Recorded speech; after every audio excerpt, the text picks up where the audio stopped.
Hungry Heath. Now I am not a classically trained chef. What I am is a self-taught home cook. I have studied under several television chefs. I have a PhD from YouTube University and a black belt in Google Food. I love to cook. And this is the sensational Shelly Eats Steak, my wonderful, wonderful wife. She is also my co-head with developing recipes. And every Friday night, we go live 6:30 Central for the Friday night feast. We'll cook up an entree or a couple of snacks, show you all how to do it. Then we'll sit around and enjoy the fruit of our labors with all of our friends, the Hungry Horde. We hope that you can join us sometime. Now today is day 24 of the April No Joke Challenge set up by the Two Crazy Ketos. And the protein that they are requesting we use today is shrimp. So we have a bag of frozen, it's thawed now, Argentine red shrimp. Shelly had an awesome idea of using them to make a coconut shrimp. Yes. So let's get started. So for our coconut shrimp, what we're gonna need is some coconut. Shocker, right? I just like to get the unsweetened coconut flakes. The ingredients are just coconut. That's pretty simple. That's, in my opinion, that's what keto foods are. One, maybe two ingredients if they put some seasoning. That's how straightforward it should be. So this is a good one. Adds, it is a little carby. It's 4 carbs per 2 tablespoons, which probably for a pound of shrimp, I figure that's about what we'll use. And then you want some pork rind crumbs or pork panko. I know this is in the Porking Good, which we of course bought it, but we just refill it with our own that we keep making because we're cheap, and we keep buying the AGB bag of the plain pork rinds. They're like $1.88 a bag. Yeah, they're real cheap per bag, and we just make our own and refill it because it's a nice little container, especially when we're living at a hotel. Maybe when we get back home, we'll get those real fancy ones like I see Steph and Joe and Rachel have, where it's the flip top lid. And I'm not all that bougie. But we could. But right now, because we're going back and forth, this, if something breaks or anything, I'm not going to be worried about it. So you're going to need that. This is the coating for the shrimp itself, and then an egg, because we're going to use an egg wash to then dip the shrimp in, and then dip it in this. He's just peeling the shrimp for me. We got the Easy Peel. They also sell at Kroger. This is Kroger's brand, Private Selection. They also sell a already peeled one, but I was cheap. This is the bag I bought. I think these are on sale or something. Yeah, sometimes we get them on sale. And then also, what I like about this is what I do. Because, shrimp can get a little smelly, right? Now, you could definitely save the shrimp shells and make a shrimp broth with it. We've done that. Yeah, we've done that, but we kind of have limited space right now because the hotel, it's like not a standard refrigerator and freezer. So what I do is I just take all the shrimp out. I refill the bag because it's a resealable bag, which is cool if you're like a single person and you're not going to eat a pound of shrimp, which, honestly, I could eat a pound of shrimp. But if you're not, I just take, you can reseal it then and just take out what you need. Or I just use it, we put all the shells back in there, seal it back up so it don't stink, and then put it in the trash. And then also, we made a dip because to me, I always loved coconut shrimp because I like coconut, first of all. And second, the sauce would be like a sweet chili sauce. And so we were thinking, okay, how can we... That's Delilah. Are you okay? She's upset that we're having shrimp instead of steak. She's not big on seafood. Right? Well, she does like sardines. But anyhow, so we made a dip. We were like, okay, how can we do a sweetened, spicy chili sauce? And we're like, well, a lot of those have some wonky ingredients. And we were thinking, well, what else could we do? So we were making like different little batches and tasting each one, and then we ended up just combining it all into one that still turned out really good. But what we did is I talked about this on our Friday Night Live. We went to Oregon a couple years ago and went to this farm that had all these fresh jams and jellies and syrups and everything else from their farm directly, all of their fruits that they use. Well, one of them they got was this huckleberry syrup. No sugar added. They use sugarless pectin. The ingredients are really clean. It's basically just, boy, this hurt. This is how you know you're getting older, when you're like, oh, how do I read that? Okay, it's number one is wild huckleberries, some, their juice, and then it says sugar-free pectin, and I think some water in there. It's hard to read. So it's no sugar added. It has a little hint of sweetness, but nothing overpowering. So we just did like a teaspoon, maybe a teaspoon and a half all together, just to add that little bit of sweetness. And then to add the heat, we used our sambal, olek. Is that right? I think so. And that, of course, is our chili. And I did like 2.5, 3 teaspoons, so almost a tablespoon of this. And then also did a little bit of lime juice and some salt, just Redmonds Salt. So we did 3 different tests. We tried it with the regular just goat cheese, our regular plain goat cheese. That was really good. Then we did one with Fage yogurt, the 5%. That I think edged out as our favorite. And then we did it with mayo. And we just kind of played around with them all. Mayo was our least. Yeah, it's a little too tangy. Yeah, it's just a little too overpowering with the avocado mayo. So our favorite went with the yogurt and then the goat cheese. It was really tight. Like you taste it, oh, I like this one better. Oh, maybe I like this one better, and go back and forth. So then we were like, okay, I think we're going to choose the yogurt. And we were like, well, now we've got enough made up. So we just combined all 3 of them together. And it tastes really good. And it actually tastes really good because the yogurt and the goat cheese kind of mute the mayo a little bit. And then it gives that little tanginess from the mayo and the avocado, a little bit of flavor there. And so it turned out really good. And that's what we're going to use just as our dipper.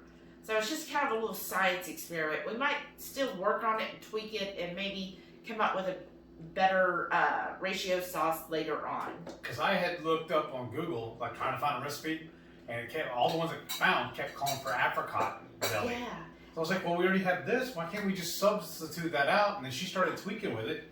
She's got a real good sense for flavors, how to meld them together and everything. And this turned out pretty good. Yeah, I really like that huckleberry. And we've had it for 2 years. I don't know what the shelf life of it is. It still tastes good to me. It's been refrigerated. So. Yeah, it's been refrigerated this whole time. If there's no mold on it, and it doesn't smell bad, and it still smells good, I keep eating it. So. And then the notes down below will write down the ratios of what we did to make that. So I'm going to, let's see, we got a pound of shrimp. I'm going to do a 1/2 cup of our pork panko. Right in there. And then 2 tablespoons of the coconut flakes, which is about one of these spoonfuls. I should have weighed it, but oh well. I guess I could still, right? Yeah. Let's see, what is it? So 15 grams. There's 2 tablespoons. And then I'm just going to mix this together. Because I really want to make sure that there's plenty of coconut mixed in with all of the shrimp, so it gives that good coating of it.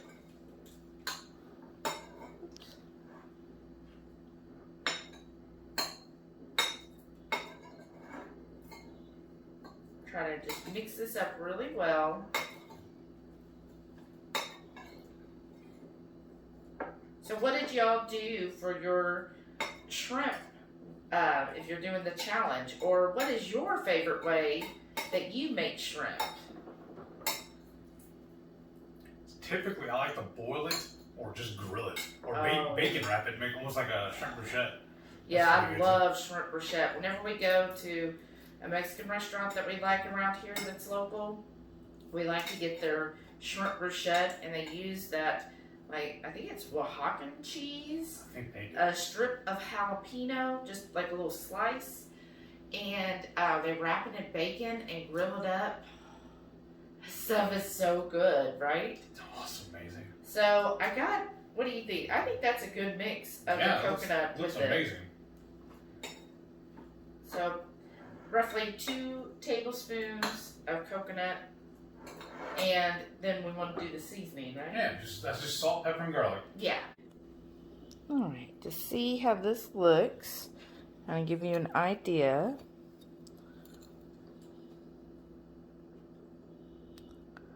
So it's a good assortment where you could still see the coconut in there.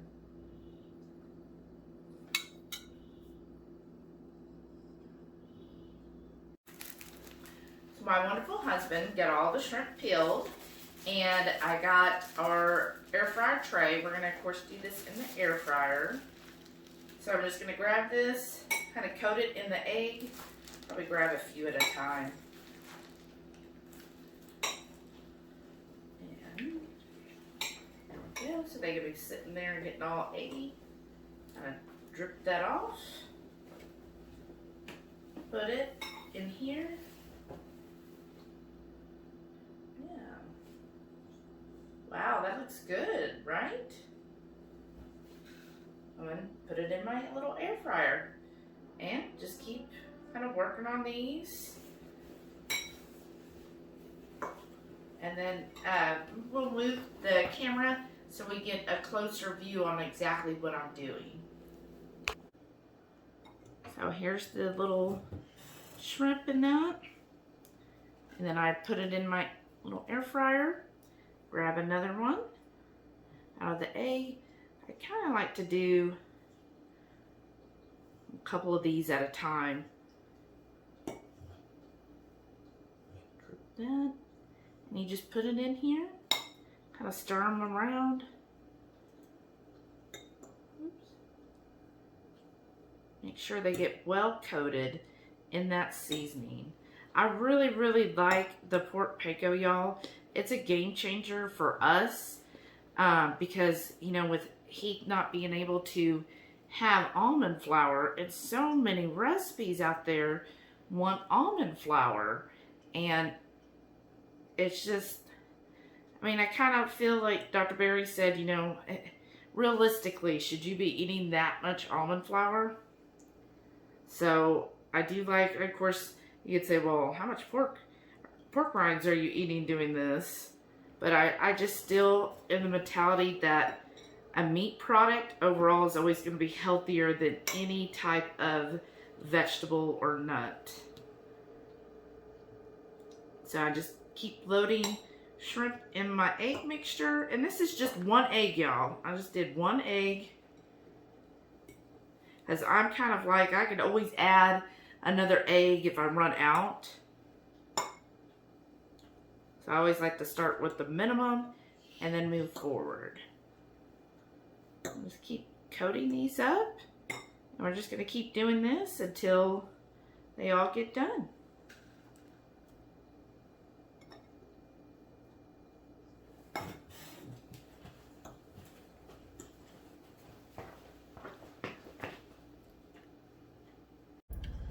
So I have my air fryer set at 400 degrees.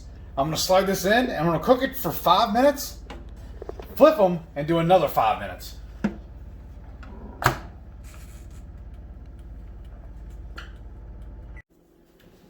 So it's been 5 minutes. Let's take a look, y'all. Look at that shrimp. That look good? I'm just going to flip these over. Let's do a couple. See how they look here. Oh yeah, this is gonna be perfect. Get it to focus. Yeah, this is gonna be good. Actually, I feel like I'm gonna flip these, but the shrimp, I can tell just from the color that they're cooked. So I'm just gonna flip it over to cook for 1 minute, just because sometimes on the underside, as we do put the aluminum underneath, it gets just a little bit soggy, not the crispiness. So I'm just gonna flip all of them, do it for 1 more minute at 400 degrees, and then get this done, and we'll be ready. Well, baby, once again, you've outdone yourself. This looks amazing. I'm gonna put a little bit of the sauce over here. I'm gonna take a bite of one without the sauce.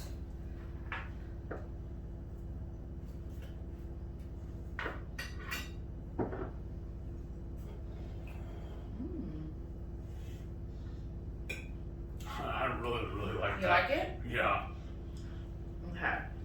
Now this is with the sauce, and we're just serving this with our crab au gratin recipe on that coming out in May. We thought we'll make it a seafood Saturday. This is amazing. I love seafood. This shrimp is out of this world good. Yeah. I like the crunch from the coconut and everything on there. This is just amazing. You did it again. It is good. I like the crispiness, like you said, of the pork panko and the coconut. Like you get the crunch initially from the pork panko, and then you get that texture of the coconut, and it get the flavors in there. And then the shrimp, I mean, they're just cooked perfectly. The air fryer, that's the way to go. And then the sauce that we made. This was a test batch. We will be doing a video over how to make this, but we'll put it in the notes as to what we put in it. But it's really good. It's really good. It gives great creamy fattiness. It's kind of a base of some mayo, yogurt, and goat cheese. And then we've got that huckleberry syrup in there. Look how thin that is. I was telling her I think it'd be better if we would have put it in one of those little squeeze bottles, and that's what we'll do next time. Yeah. This is really good though. Got a little bit of sweetness from a huckleberry. There's no sugar in it, but naturally it's going to have some sweet sugarness in it. And a slight heat from that. What do you call it? Sambal? Sambal olek? Yeah. Yeah, that sambal. Easy for you to say. I don't know if I'm even saying it right. But that sambal definitely gives the good heat. As you know, you're part of the Hungry Horde. We love our heat. If you're new to our channel, leave us a comment. Let us know. We like to get to know who keeps joining and subscribing to our channel, and what do you think of our recipes? It's One more awesome. bite. Awesome. Now, folks, don't forget, every Friday night, 6:30 Central, we go live for the Friday night feast. We'll cook up an entree, so maybe something like this, or maybe a couple little snacks, show y'all how to do it.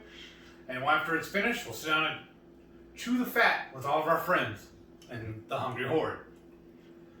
Now, do me a favor, please. Make sure you click that subscribe button so you'll know next time we make something like this. Every time we make something new, y'all be the first to know about it. Yeah. Click that thumbs up, because it really helps a lot. And leave me a comment. Let me know if you thought this was a good idea to make this recipe. Yeah. We'd love hearing from you. And thanks again for watching. Thanks for tuning in. We'll see y'all on the next one.